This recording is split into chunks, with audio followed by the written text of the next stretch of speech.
இந்திய பாரம்பரியம், கலாச்சாரம், தேச வரலாறு பேசும் சரஸ்வதி நதி. மகாபாரதம் இயற்றப்பட்ட காவிய நதி எனும் பெருமிதம் கொண்டது சரஸ்வதி மகாநதி. சரஸ்வதி மகாநதி மாயமானது குறித்து ஆராய்ச்சியாளர்கள் கவலை. தமிழகத்தில் சிந்து நதி போன்ற சரஸ்வதி நதி இருந்துள்ளன என பல்வேறு தொல்லியல் துறை ஆராய்ச்சியாளர்கள் தங்களது ஆய்வில் கண்டறிந்துள்ளனர். சரஸ்வதி நதிகள் இருந்தது, அது பற்றிய பல்வேறு கட்டுரைகள் குறித்து கோவை கவுண்டம்பாளையம் தனியார் கல்லூரியில் சிந்து சரஸ்வதி நாகரிகம் குறித்த கருத்தரங்கு 2 நாட்கள் நடைபெற்றது. இந்த கருத்தரங்கை தமிழக கவர்னர் RN ரவி துவக்கி வைத்தார். சரஸ்வதி நதிகள் இருந்தனவா? சிந்து நதிக்குத்தான் சரஸ்வதி என பெயர் வந்தது. சரஸ்வதி நதிகள் அழிந்ததற்கான காரணங்கள் உள்ளிட்ட பல்வேறு கருத்துகளுடன் 100க்கும் மேற்பட்ட கட்டுரைகள் சமர்ப்பிக்கப்பட்டன.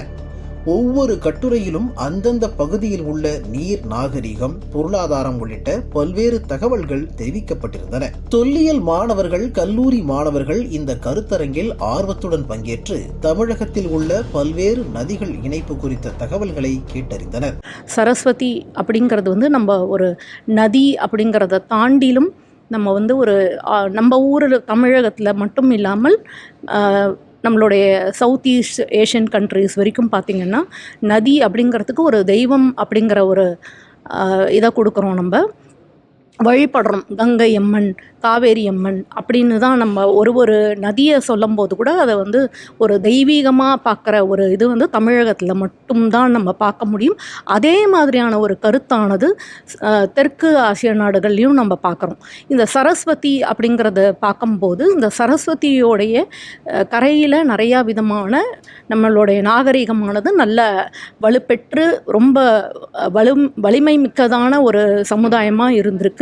இந்த காக்ரா, ஹக்ரா அப்படின்னு அதோடைய ஒரு ட்ரிபியூட்டரி அப்படின்னு சொல்லக்கூடிய அந்த நதியானது பிரிஞ்சு வேறு விதமான அந்த இது ஒரு நதிக்கும் ஒரு காலகட்டத்துக்கு அப்புறமா பார்க்கும்போது அந்த ஸ்ட்ரீம் அப்படின்னு சொல்லக்கூடிய அந்த நதியுடைய ஒரு இடம்பெயர்றது அப்படிங்கிறது இருக்குது.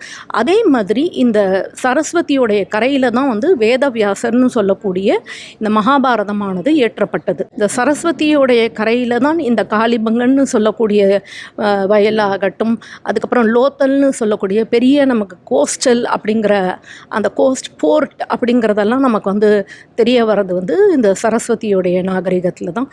சரஸ்வதி அப்படிங்கிற ரிவரோடைய ஒரு விதமான ட்ரிபியூட்டரி சேனல் தான் இப்போ சொல்லக்கூடிய யமுனா அப்படின்னு ஒரு காலத்தில் இருந்தது. மகாபாரதத்திலுடைய அதோடைய தொடர்பாக கண்டினியூட்டியில் பார்க்கும்போது அவங்களுடைய வம்சாவளியில் இருக்கிறவங்க இந்த நதி ஒரு சமயத்தில் வறண்டு போனதுனால அவங்களுடைய கேபிட்டல்னு சொல்லக்கூடிய தலைநகரத்தை வேறு இடத்துக்கு மாற்றின்னு போனாங்க அப்படிங்கிறதெல்லாம் நம்மளுடைய புராணம்னு சொல்லக்கூடியதை பார்த்திங்கன்னா அதெல்லாம் எப்படி நடந்தது, இதிகாசம்னு சொல்லுவோம். இது இப்படியாக நடந்தது அப்படிங்கிறத தான் இதிகாசம். அதை நம்ம ஒரு கட்டுக்கதை அப்படின்னு எல்லாம் நம்ப முடியாது. எல்லாமே நம்மளுடைய ஹிஸ்டாரிக்கல் எபிகிராஃப்னு சொல்லக்கூடிய இன்ஸ்கிரிப்ஷன்னு சொல்லக்கூடிய கல்வெட்டுகளில் இதுக்கான பதிவுலாம் இருக்குது. மகாபாரதத்தில் 18 நாட்கள் நடைபெற்ற குருஷேத்திர யுத்தமானது இந்த நதியில் இயற்றப்பட்டது எனும் காவியம் உள்ளது என்ற பெருமை சரஸ்வதி நதிக்கு உள்ளது. சமீபத்தில் ராஜஸ்தான் தார் பாலைவனத்தில் தண்ணீருக்காக துளையிட்ட போது சரஸ்வதி நதியானது அடியிலிருந்து பீச்சி அடித்தது குறிப்பிடத்தக்கது என தொல்லியல் ஆராய்ச்சியாளர்கள் கூறுகின்றனர். இதன் மூலம் நதியின் போக்கு காலப்போக்கில் மாறி யமுனை நதியுடன் இணைந்துள்ளது என தொல்லியல் துறை ஆராய்ச்சியாளர்கள் கட்டுரைகள் மூலம் தெரிய வந்தது. சரஸ்வதி ரிவர் எங்கே கண்டுபிடிச்சாங்க அப்படின்னா, நமக்கு எல்லாருக்குமே தெரியும் கிளேஷியர்ஸ். ஸோ இந்த சட்லஜ் அப்படின்னு சொல்லிட்டு ரிவர் அப்படின்ற ஒரு வழித்தோண்டல் நம்ம பார்த்துக்கிட்டு இருக்கோம்.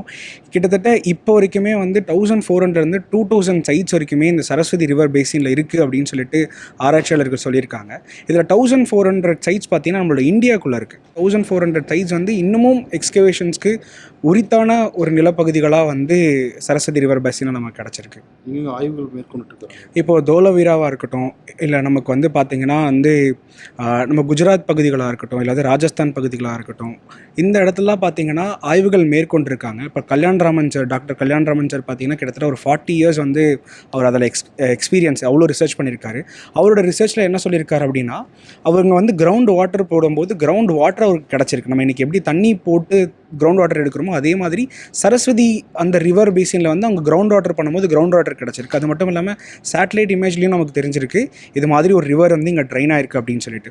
ஸோ இந்த சரஸ்வதி ரிவர் வந்து நம்ம சொல்கிற மாதிரி ஒரு காலத்தில் இருந்திருக்கலாம், இல்லாமல் போயிருக்கலாம் அப்படின்ற ஒரு விவாதத்துக்கு போகாமல் அந்த ரிவர் வந்து நமக்கு வெறும் தண்ணி மட்டும் தராமல் மக்களோட வாழ்க்கையை கொடுத்துருக்கு. தற்போது தொல்லியல் துறையில் படிக்க மாணவர்கள் அதிக ஆர்வம் காட்டி வருகின்றனர். தமிழக அரசும் தொல்லியல் துறையில் படித்த மாணவர்களுக்கு ஏற்ற வேலைவாய்ப்பை ஏற்படுத்த வேண்டும் என்பது மாணவர்களின் கோரிக்கையாக உள்ளது. இப்போது இன்றைக்கி தமிழ்நாட்டு லெவலில் நம்ம பேசிட்டோம் அப்படின்னா தொல்லியல் துறைக்கு வந்து மாணவர்கள்கிட்ட நிறையவே வரவேற்பு இருக்குது. கம்பேர்ட் டு லைக் ஒரு கொஞ்சம் டெக்கேட்ஸ்க்கு முன்னாடி, ஒரு 40-50 இயர்ஸ்க்கு முன்னாடி இப்போ பார்த்திங்கன்னா நிறைய பேர் படிக்கிறாங்க. தமிழக அரசும் வந்து தொல்லியல் துறைக்கு தேவையான விஷயங்களை பண்ணி தரணும்.